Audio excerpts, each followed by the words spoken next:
Hello friends, welcome back to Finvesting journey में आपका फिर से स्वागत है। और आज का दिन है 14th of December and today will be going to discuss about the same stock. Just because क्योंकि मैंने जो प्रीवियस वीडियो के responses and every like responses and queries जो भी मैंने रिव्यू किया, तो मुझे ऐसा लगा कि भाई आपकी क्वेरीज और आपके क्वेश्चंस का मुझे आंसर देना चाहिए और अच्छी तरह समझा के आपको आंसर देना चाहिए, सो that you should not make any kind of mistakes in future in any of the stocks, not in about India, but आप कोई भी स्टॉक में आप ऐसा ट्राई कर सकते हो, समझे। And that is why I have decided कि भाई आप नेक्स्ट वीडियो उसके ही रिगार्डिंग कंटिन्यू करते हैं discussion. So in today's video will be also going to discuss about latest news of this stock in NYSE, जो न्यूयॉर्क स्टॉक एक्सचेंज में listed है stock इस अबाउट का। उसके न्यूज़ के बारे में हम डिस्कस करेंगे थोड़ा बहुत, and then after will be going to move towards queries firstly, and then in case if sometimes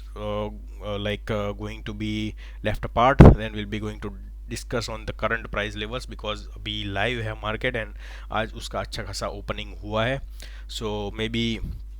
people who are thinking about long term investment planning, so we should be at least provide them information on EMA levels, because EMA levels may be certain investors mostly technical levels पे EMA को भी priority रखते हैं, so we'll be going to discuss about the same points. Alright, तो latest news के बारे में वही बताता हूँ कि न्यूयॉर्क स्टॉक एक्सचेंज में जो लिस्टेड अबाउट का स्टॉक है, उसमें डिविडेंड की पॉलिसी में थोड़ा चेंजेस आ गया है, and the company has decided कि भाई वो 25% मोर डिविडेंड अपने इन्वेस्टर्स को देगी, यानी कि पहले 20% का ही ऑलमोस्ट ईयरली बेसिस पे एनुअली उसका प्रोजेक्शन था to provide dividend to investors, but now it is been increase to 25% more, यानी कि टोटल 45% बढ़ गया है। यानी कि 0.20 देंगे तो ये लोग समवेयर अराउंड समझ लो 0.10 गिन के 0.30 सेंट्स का डिविडेंड पर्टिकुलर इन्वेस्टर को मिलेगा। सो वही information I want to share it with you on latest basis. So ये अच्छा खासा न्यूज़ है कि भाई company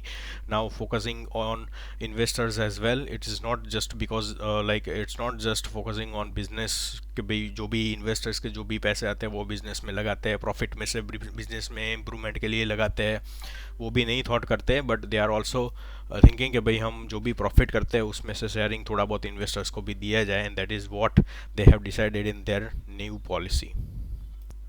so you can see on my screen कि भाई उन लोगों ने जो एग्जांपल दिया हुआ है ऑन देयर प्रेजेंटेशन कि भाई if somebody is holding 200 shares of their US listed stock about, then the dividend on like per quarter will be 0.20 cents somewhere around, so it should be going to calculated as $160 annually. So अभी जो जिसके जो investor के पास 200 share हो गए ये particular company के, तो उनको $160 ऑन एनुअल बेसिस डिविडेंड में ही मिलेंगे। प्रॉफिट अलग से है,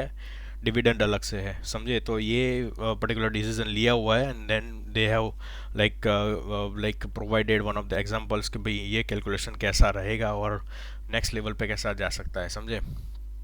So that is what the extra news about this stock is on the New York Stock Exchange. Let's just move on to the queries part. So we are very much thankful to you people कि आप हमारा video देखते हैं, उनमें response भी देते हैं, positive response हमें बहुत मिला है प्रीवियस वीडियो में। So we are highly getting motivated कि भी हमें नेक्स्ट लेवल पे भी वीडियोस शेयर कंटिन्यूसली करने चाहिए। हमारी information as I mention in previous videos as well, Honeywell automation ले लो, HEG ग्रेफाइट ले लो, कोई भी स्टॉक ले लो आप, PSU के रिगार्डिंग भी हमने जो डिस्कशन किया था उसमें भी हमने ऑनेस्ट इन्फॉर्मेशन बताई थी, नहीं कि हम ऐसा बताते कि भाई ये स्टॉक का माल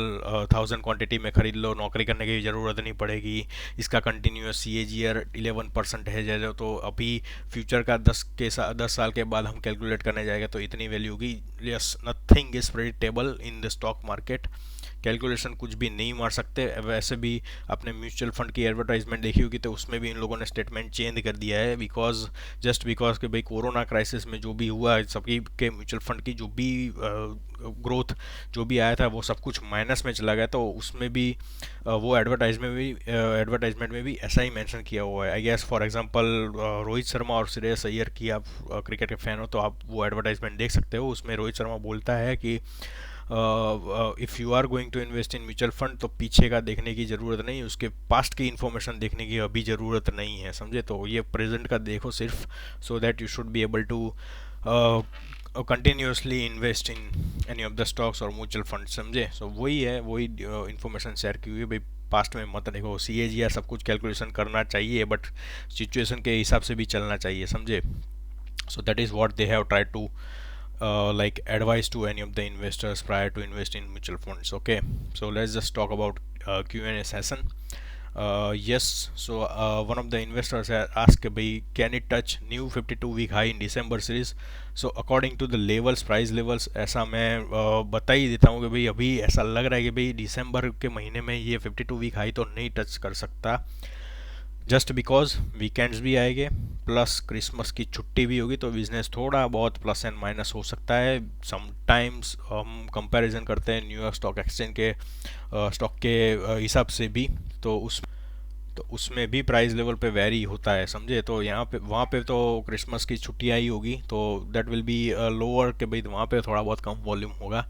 and we can not predict कि भाई 52 वीक हाई दिसंबर की सीरीज़ में टच भी कर सकता है, जस्ट बिकॉज के प्राइस लेवल्स भी ऐसा खासा अभी मिडल लेयर पे, पाइवोट लेवल पे अभी मैंने जो प्रीवियस वीडियो में मेंशन किया था चैनल के बारे में, तो उसको फर्स्टली वहाँ पे सपोर्ट लेना चाहिए जो प्राइस लेवल्स पे मैंने बताया था, उसके हिसाब से ही वो रेजिस्टेंस कंटिन्यूसली ब्रीच करता रहेगा, यानी कि वो जो भी उसकी अपर साइड की हर्डल्स है उसको ब्रीच करता रहेगा एंड कंटिन्यूसली वहाँ पे सपोर्ट बनाता रहेगा, तो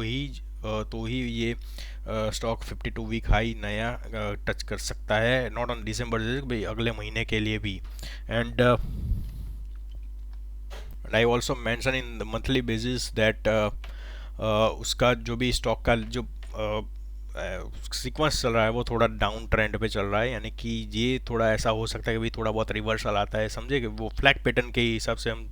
देखने जाए तो वीकली बेसिस पे अच्छा खासा स्ट्रेंथ दिखा रहा है, बट मंथली बेसिस पे थोड़ा बहुत आगे जाके उसको रेजिस्टेंस होगा, तो ये रेजिस्टेंस जो पर्टिकुलरली जो भी चैनल है उसको ब्रीच नहीं करेगा, तो ये can this stock can not be able to reach to its new high. तो that is one of the strategies कि भाई पॉसिबली अभी तो नहीं लग रहा है कि भाई दिसंबर सीरीज में ही ये 52 वीक टच कर ले, you have to keep some patience on this. Second query थी, is there any news about split and bonus. So split and bonus के न्यूज़ में तो हम प्रेडिक्ट नहीं कर सकते, that is just because of the decision belongs to the management part, company के जो मैनेजमेंट लेवल के अथॉरिटी पर्सन होते हैं उन लोगों के पास ही डिसीजन होता है कि भाई स्प्लिट करे या बोनस करे according to the price levels and current उसका वॉल्यूम क्या है। ऑफ कोर्स डिमांड भी वो लोग रिव्यू करते हैं कि भाई अभी करंटली क्या स्टॉक में डिमांड है currently and presently what do you think कि भाई हमारा बिजनेस ग्रो कर रहा है कि नहीं, आके ग्रो करने वाला है, तो उसके हिसाब से ही वो लोग डिसीजन लेते हैं कि भाई चलो स्प्लिट करो स्टॉक को या फिर बोनस करो। ये it's not directly depending on the investors side के भाई चलो ट्रेडर के साइड पे ये पर्टिकुलरली डिपेंडेंट रहा कि स्प्लिट कब होना है बोनस कब होना है। सेम एज आइसर मोटर्स, आप आइसर मोटर्स का भी एग्जांपल ले सकते हो, उसने भी 33 या 32,000 के लेवल्स पे स्प्लिट दिया था and then after it's now presently अभी वो I guess may be less than that होगा value, I am not sure about that thing because I am not monitoring the stock at presently. So उसी stock ने अभी recently split किया है, but that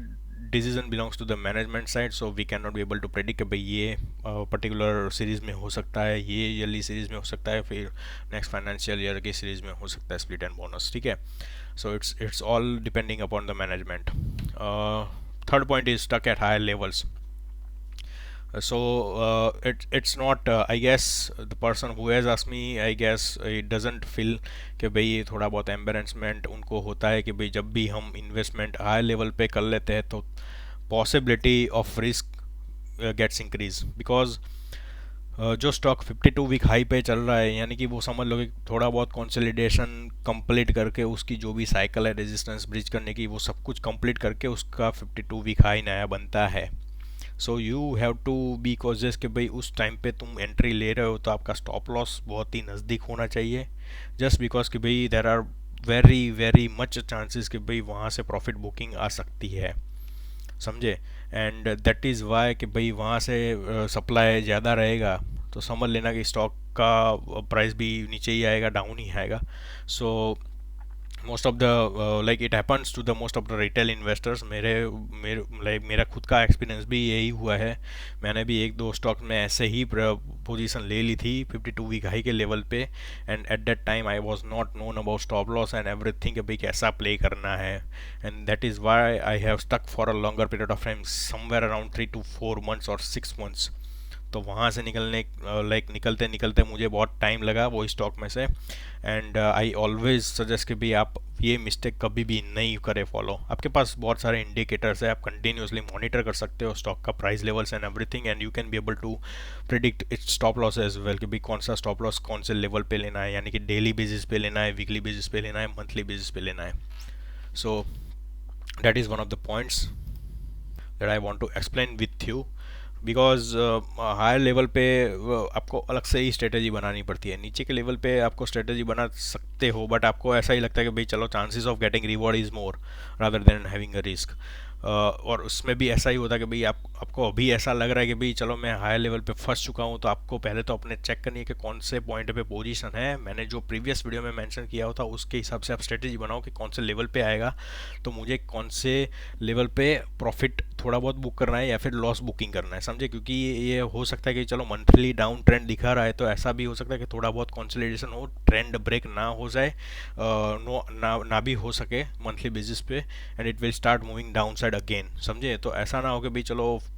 ऊपर के लेवल पे थोड़ा बहुत हमें चांस मिला था कि थोड़ी बहुत हमें क्वांटिटी सेल करनी थी, तो वो हम निकाल नहीं सके, and then it started moving downward. तो वही इसके हिसाब से ही आप स्ट्रेटेजी बनाओ कि भाई चलो लेट्स से कि भाई आपके पास 18,500 के 5 स्टॉक्स पड़े हुए हैं, समझे। तो आप ऐसा समझ लो कि भाई चलो एक ट्रेलिंग स्टॉप लॉस रख लो वहाँ पे कि भाई चलो 17,300 का आएगा, तो मैं ऐसा करता हूँ कि दो क्वांटिटी है मेरी, मैं सेल कर दूंगा वहाँ पे 17,300 के, दैट बिकॉज